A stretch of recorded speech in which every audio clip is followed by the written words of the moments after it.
First of all, welcome back to the channel. I've just got notification from a friend that the white-tailed eagle has come back to Chew Valley Lake. So I thought I'd whiz down to the lake and see if we can see it. White-tailed eagles, obviously the fourth largest eagle in the UK, and let's hope we can see it. It's very rare down here, and I've heard it's sort of over there by the island. So we'll have a look, we'll see if we can see it now. I'll probably have to put the 2xTeleconverter on the camera as well. So let's have a look at this location and see how we get on. And if there's no joy here, we'll go to the other hide. So we went to the wrong place. And now just going to go and try another hide, because it's right in front of there. But it's about what? How far away would you say it was? 2 miles? About 2 miles. Yeah. So it's definitely there though. There's nothing out like it'll probably fly off though. But this is fun chasing. Right, back in the car then. So we're on our way to the second hide on the Chew Valley Lake. It's a public hide, so you don't need a permit to go in there. And I have heard that last time the white-tailed eagle turned up, which was about 3 weeks ago, that there was good views from here. So unfortunately I missed all of that because I was at work. But let's just wander down into the hide and see what we can see. Lisa's behind me, filming with an Insta360. White-tailed eagles. What a stunning bird. A massive eagle with a wingspan of over sort of 8 to 10 feet. I've seen them up on the Isle of Mull. That's the only place I've ever seen them before. And to hear that one of them is down on our local lake is just unbelievable. So let's hope we can see it from the hide. I mean, the sun is getting low now. I'll be shooting straight into the sun if it does appear. This bird, I think, was born in Scotland and was taken down to the Isle of Wight as a chick as part of the reintroduction program down there, which was started by Roy Dennis and the Roy Dennis Foundation, trying to reintroduce white-tailed eagles down in England. Now, this program has been an absolute success. I think they've had 6 chicks so far, and this one has fitted with a transponder, and that's why we know so much about it. It was seen about 3 weeks ago, and now it's back again. So let's see if we can see it.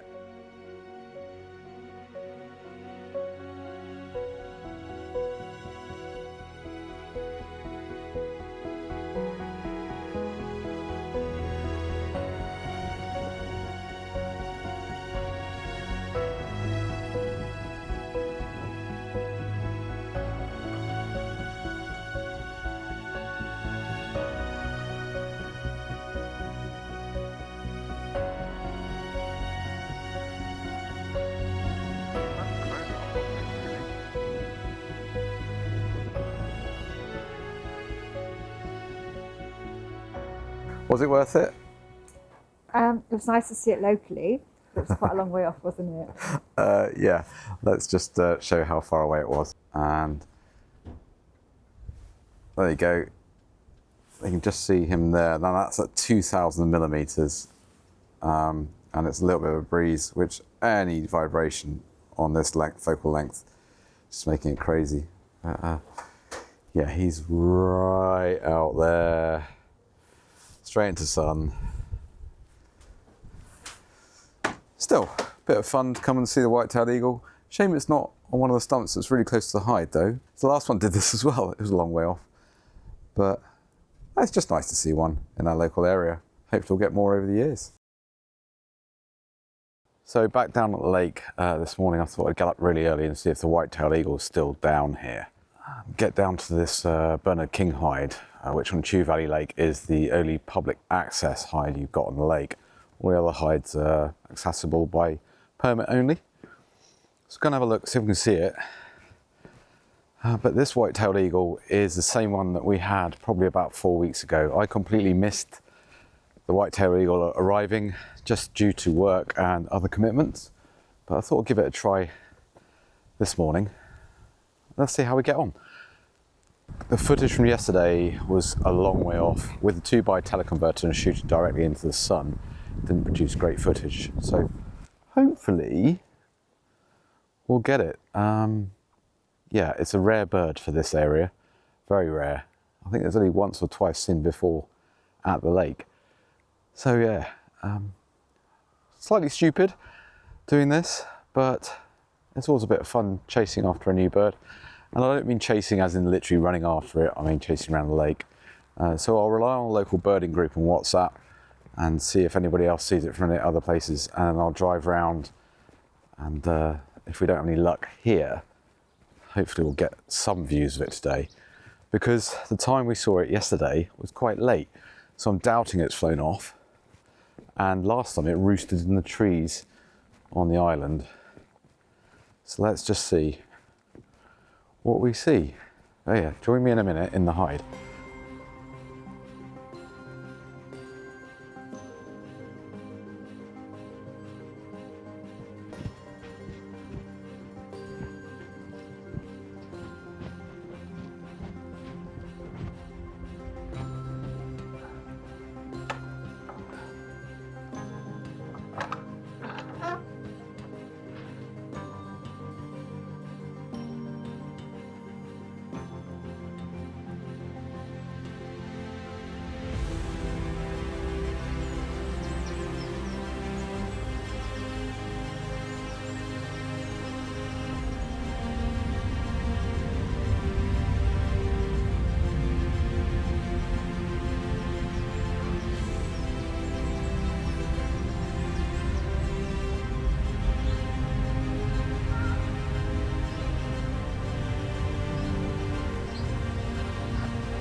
So it looks like I was too late. The white-tailed eagle was sat behind a load of rocks down on the island with, looks like a kill. Can't see what it is because it's hidden from view, but hopefully it might launch off and have a fly around.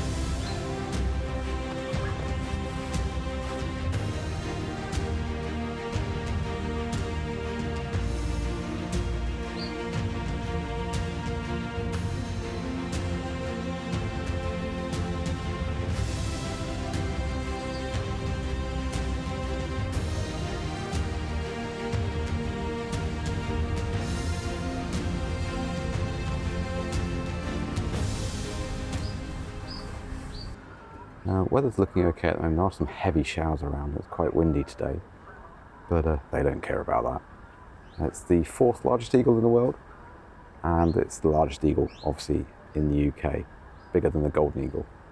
And their introduction story has been a big success. They first started up in Scotland, and I'll put a link down below in the description of a beautiful film by the RSPB all about the reintroduction of white-tailed eagles. Definitely worth watching.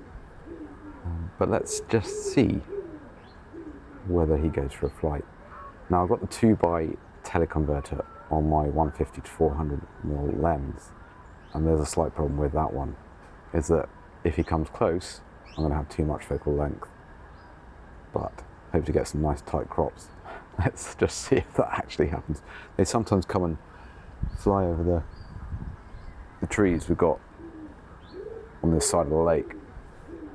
And yeah, that is one problem when you put external teleconverters on the lens, that you can't get them off in a hurry. But you never know. And hopefully the rain will hold off as well. You're going to see quite threatening skies at the moment, but it's all high level stuff. So basically white-tailed eagle's right out over there.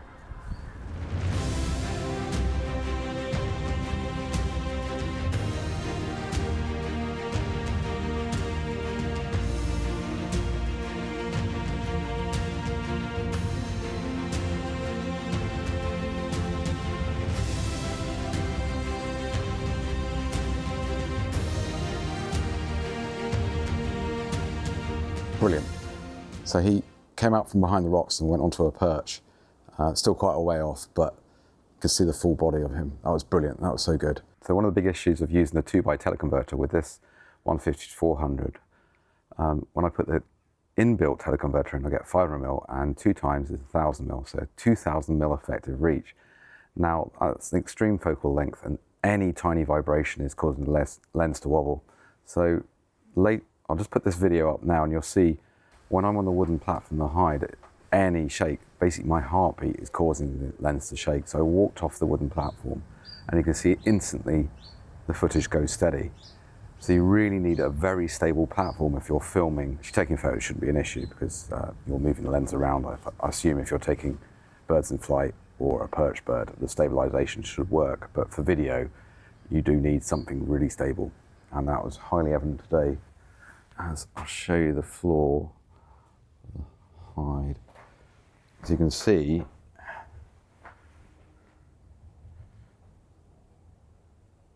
so you've got a wooden floor, and every time you walk on it, and even just standing on it, is causing vibrations. So,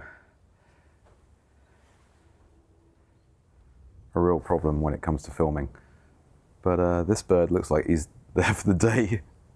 Let's just see what he does. But yeah, nice to see him in good light.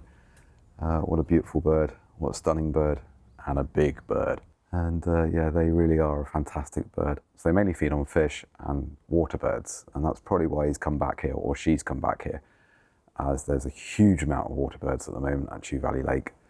And being shallow as well, it's got lots of nice areas to perch on. So yeah, just fantastic to see him. Glad I made the effort this morning actually, it was well worth getting up early. Let's see what he does. Shame there's no seats here.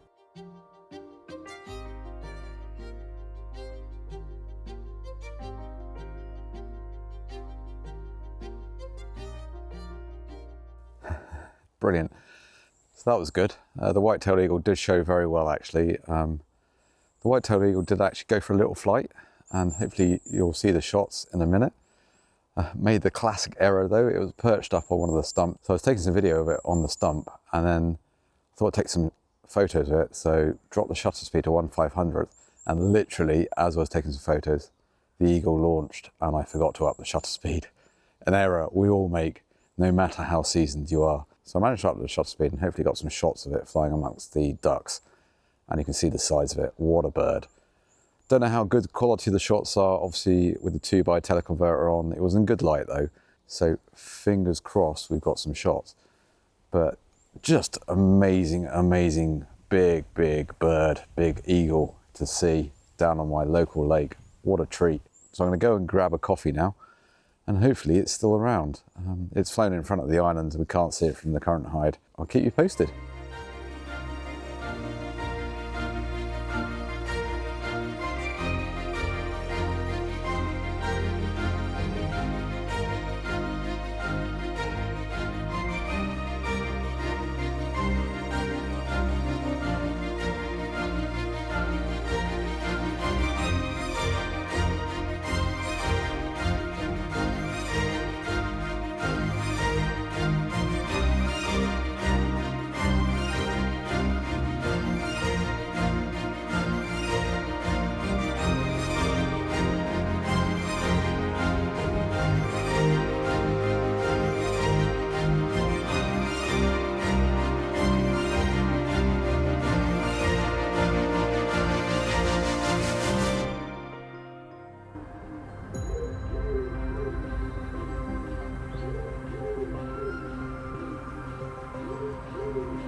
So that's slightly better. He came in a bit closer actually. He came out from and flew around and then came around the back of the island and went down to the muddy area over there, which is where the water used to be, and sort of hopped around there for a while. Definitely got better video footage down there. Whether I've got any photos is another thing, but we will see. I'll let you know.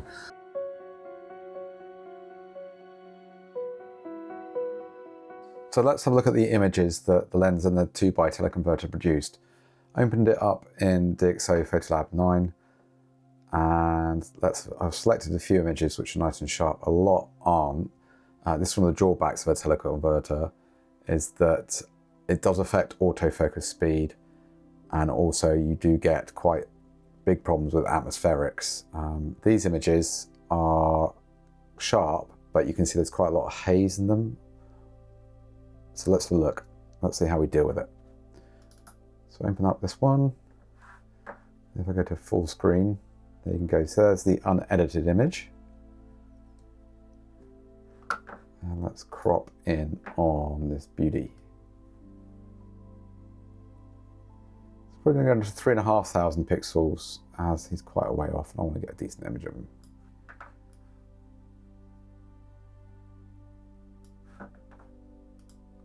Close that. And as you can see at the moment it's quite overexposed. Let's put denoise on first.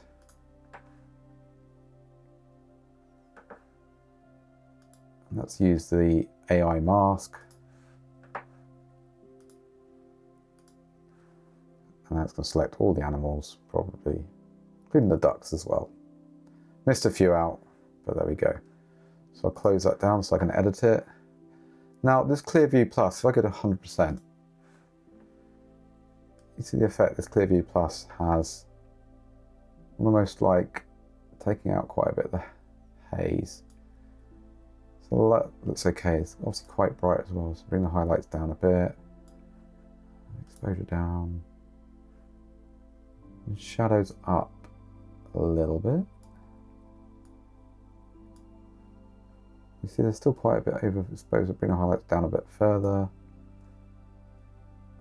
up the temperature.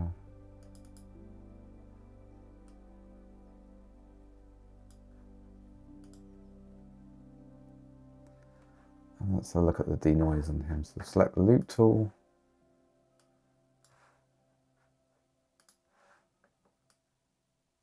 You can see it's not that perfectly sharp, so let's bring the luminance down a bit.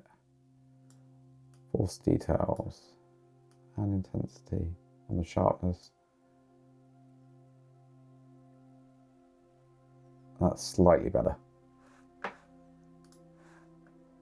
Let's go. Now we want to do something with the background. Let's see if it detects the background.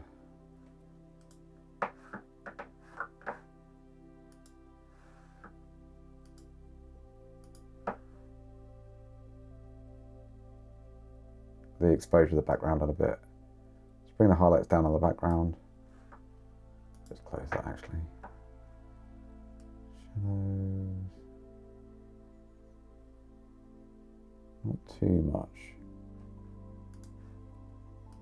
Bit of saturation, under-saturate it. And let's go back to the bird because he's looking a little bit overexposed. So bring the highlights down a bit more. So let's compare them two. So there you go, that's the unedited image. You can see it's quite sort of misty and hazy, and then with using the Clearview Plus, it has brought out quite a lot of the detail and contrast on it as well. So let's just export. So what I find with DxO PhotoLab9 is the Clearview Plus is very good for getting rid of haze or dusty atmospheres. Just brings, I think it ups the contrast, saturation, and slightly dehazes it. There isn't a dehaze tool in PhotoLab9, but I do find the Clearview Plus is very useful for these sort of images. You can see there's a huge improvement.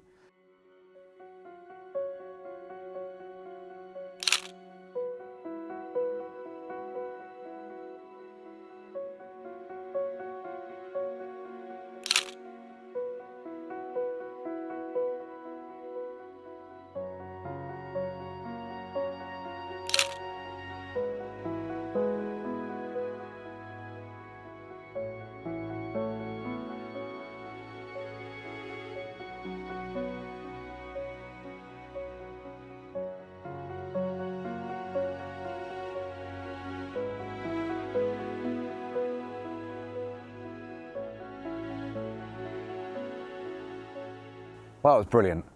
Came back after a coffee, back to the Burner King hide, and the eagle came and hopped around, flew around a bit, got some video and some more photos of it. I don't know how good the quality is with a 2x. We will see when we get home. Fingers crossed that they're not too bad. The 2x can affect the images, obviously, because you're using such extreme focal lengths that you do get quite a lot of atmospheric distortion, and it was quite windy. And it obviously puts quite a bit of moisture and dust into the air as well. So we'll see what they're like when we get back. The video should be better though, but yeah, brilliant. brilliant. And just fantastic to see the white-tailed eagle. What a character of a bird. You know, just investigating everything. Yeah, fantastic. So if you enjoyed this video, please do give it a like, do give it a comment. Do comment if you've seen a white-tailed eagle before in the wild. And also give us a subscribe if you like the look of what I produce. And I'll see you later with the next video. Thank you so much for watching and have a great time.